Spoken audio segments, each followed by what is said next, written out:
I'd like to show you how quick and easy it is to make a rodent repelling sachet that also smells nice for your home, isn't going to bother anything, is safe for pets and children because you're just using edible spices.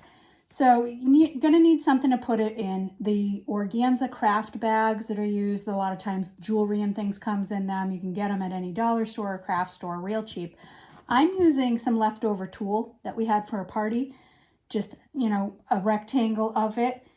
And that's all you need. That, an elastic, some twine, something to tie it up, and you're in business. So some of the things that they don't like are a lot of the warm spices. So cinnamon, cloves, star anise, and red chili pepper. These are the things that really repel mice well and smell good too. So I'm going to start with 2 whole sticks. You could chop these up, break them up if you wanted.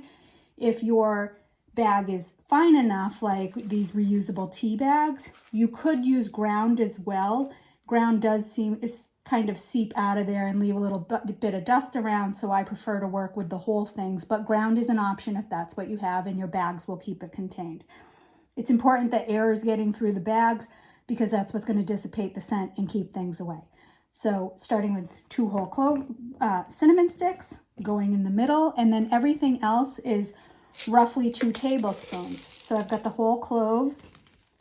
Now these measurements, it doesn't matter if you're exact. If you like the smell of one more than another, or you have more of one thing over another, go ahead and use what you like, because, you know, it doesn't matter. Any one of these is going to repel mice and other rodents. Star anise, which this is a lovely licorice smell, you know, about 4 of those, a couple of tablespoons of the red pepper, and this is it. This is really how easy it is to keep mice and rodents out of your home, out of your campers, boats, RVs, ATVs, wherever you need to do this.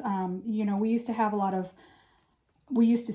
so we used to have off-season snowmobiles stored in the garage, and we did definitely get mice in them, cause some chewing and issues. You know, these can go in your glove compartment, any drawer, cabinet, any space that you want to keep the mice out of. And that is it. It is as simple as that. Keep things smelling nice and keep those rodents away.